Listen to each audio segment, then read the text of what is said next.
ராணிப்பேட்டை மாவட்ட சிலம்பாட்டக் கழகத்தின் மண்டல அளவிலான சிலம்பாட்டப் போட்டியினை ஜே.எல். ஈஸ்வரப்பன் தொடங்கி வைப்பு.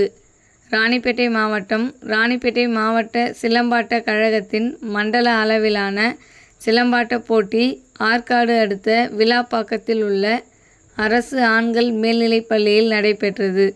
இதில் சிறப்பு அழைப்பாளராக ஆற்காடு சட்டமன்ற உறுப்பினரும் ராணிப்பேட்டை மாவட்ட இளைஞர் அணி அமைப்பாளருமான ஜே.எல். ஈஸ்வரப்பன் அவர்கள் கலந்து கொண்டு சிலம்பாட்டப் போட்டியை தொடங்கி வைத்தார்.